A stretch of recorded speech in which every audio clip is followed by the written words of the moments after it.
Avec plus de 8 milliards de personnes sur Terre aujourd'hui, il est difficile d'imaginer qu'il y a eu une époque où l'humanité était si peu nombreuse qu'elle a failli disparaître. Cela s'est produit il y a environ 900 000 ans, lorsque nos lointains ancêtres ont traversé une crise majeure. Des études récentes révèlent qu'il n'aurait subsisté qu'environ 1280 individus. Un chiffre incroyablement faible. C'est comme si une seule petite communauté ou un très petit village se retrouvait isolé sur notre planète. La race humaine a traversé un goulot d'étranglement démographique où près de 98% de sa population a disparu. Cette période de difficultés extrêmes a duré plus de 100 000 ans, de 930 à 813 000 ans avant notre ère. Les raisons exactes de cette catastrophe demeurent floues, mais elles semblent être liées à d'importantes variations climatiques. Nous parlons d'une époque où les périodes de froid s'étendaient sur de très longues durées. La mer était plus froide et les glaciers plus nombreux. Les moussons étaient extrêmement violentes, mais paradoxalement, il pleuvait moins. Ces bouleversements ont affecté les espèces animales et végétales en Afrique et en Eurasie, entraînant la disparition de nombreuses plantes et animaux dont dépendaient les humains pour se nourrir. Nos ancêtres ont toutefois su faire preuve de résilience et ont réussi à se rétablir malgré ces épreuves difficiles. Leur nombre a commencé à croître de nouveau grâce à une plus grande maîtrise du feu, et les températures plus clémentes ont également contribué à leur survie. Mais imaginons un instant que la nature ait eu raison de nous et que l'humanité se soit vraiment éteinte à cette époque. Faisons un petit saut dans une dimension parallèle où cela s'est effectivement produit. Dans cet univers, il n'y aurait ni empire, ni pyramide, pas plus que les impressionnantes réalisations laissées par les civilisations anciennes. Pas de quartier, pas de ville, pas de parc préféré, ni ce banc où vous aimez vous asseoir et siroter votre café. Pas de café, une cruelle absence. Pas de piscine, de parc d'aventure, ni de plage surpeuplée.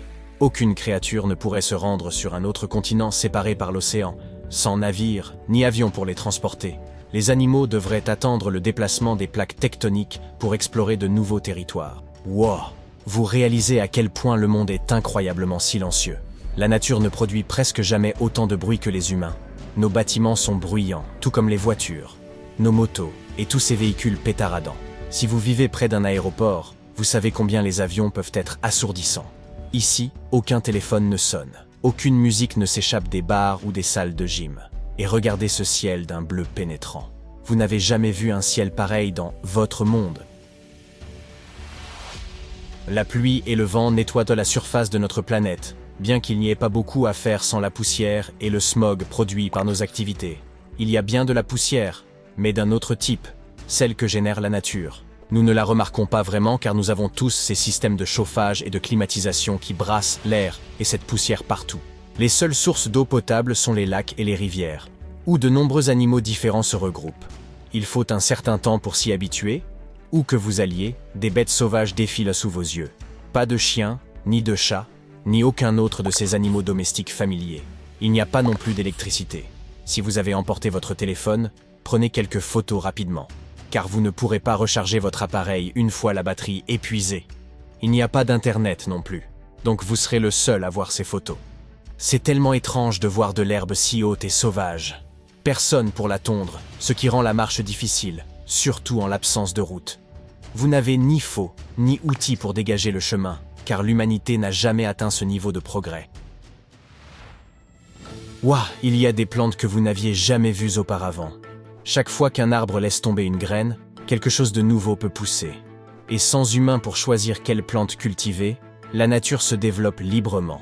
Vous ressentez soudain une certaine nostalgie pour les carottes, les brocolis, les pommes de terre et tous les autres légumes que les gens cultivaient autrefois dans leurs fermes. Vous entendez des tonnes d'insectes bourdonner autour de vous. D'habitude, nous faisons tout pour nous en débarrasser, mais maintenant, sans humains, vous réalisez à quel point ils peuvent être vraiment agaçants. Le soleil se couche. Sans lumières électriques, toutes les créatures suivent simplement le rythme de la nature. Si vous voulez faire une promenade de nuit, attendez que la lune et les étoiles illuminent votre chemin. Mais soyez vigilants face aux prédateurs nocturnes. Vous pourriez croiser des fauves qui n'ont pas survécu dans un monde dominé par les humains. Le feu.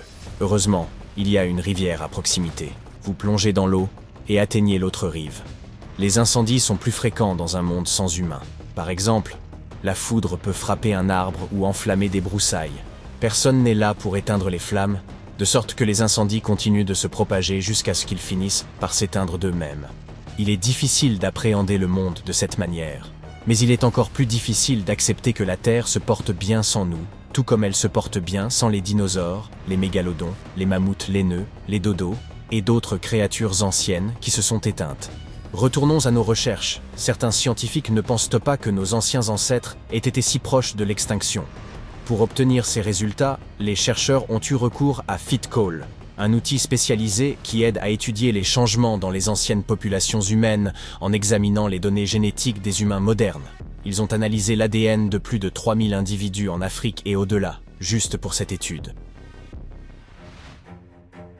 Certains chercheurs estiment que la population réelle aurait pu être plus élevée que ce que les données suggèrent. La méthode employée se concentre sur un groupe limité d'individus, reproducteurs, et pourrait ne pas refléter fidèlement la population totale. Il existe de nombreux sites archéologiques en Eurasie et en Afrique, datant de l'époque où ce déclin démographique aurait pu se produire, ce qui laisse penser que ce phénomène pourrait n'avoir affecté que certains groupes dans des régions spécifiques. Quoi qu'il en soit, cet événement n'a pas marqué la fin, mais plutôt un nouveau commencement. 2 chromosomes ancestraux ont fusionné pour former ce que nous connaissons sous le nom de chromosome 2 chez les humains modernes. Cette fusion pourrait avoir marqué le début d'une nouvelle espèce, avec une séparation entre nos ancêtres et d'autres humains primitifs tels que les Néandertaliens et les Denisoviens, nos cousins éloignés. Des preuves suggèrent que cette hypothèse est plausible, puisque notre ancêtre commun vivait il y a environ 5 à 700 000 ans. Bien que les humains aient survécu à ces périodes critiques de l'histoire, les scientifiques pensent que l'extinction de notre espèce n'est qu'une affaire de temps plutôt qu'une simple hypothèse. Nos champs seront envahis par la végétation, les villes se transformeront en ruines, et les ponts finiront par s'effondrer. La nature reprend rapidement ses droits sur les lieux abandonnés par l'homme. Regardez comment les racines et les arbres ont envahi le temple de Taprom au Cambodge. Mais les ruines romaines défient le temps depuis plus de 1500 ans, et certaines constructions modernes pourraient également résister à l'épreuve du temps. Finalement, la nature finira par tout décomposer.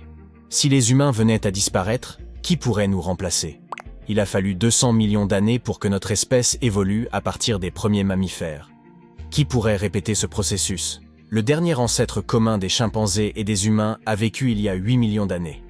Il est donc possible qu'une nouvelle espèce capable d'accéder à la technologie puisse émerger des chimpanzés si l'Homo sapiens venait à disparaître. Mais prudence. Le paradoxe de Fermi soulève une question fascinante. Bien qu'il existe des centaines de millions de planètes telluriques dans notre galaxie susceptibles d'abriter la vie, nous n'avons encore trouvé aucune preuve de son existence. Notre galaxie a 13 milliards 500 millions d'années. Le temps n'a donc pas manqué pour que la vie se développe. Une explication possible est que certaines étapes cruciales dans l'évolution d'une vie intelligente sont si rares qu'elles se produisent à peine. Ainsi, la Terre se passerait bien de nous, et nous serions les seuls à déplorer notre propre disparition, laquelle, hélas, a rarement semblé si proche.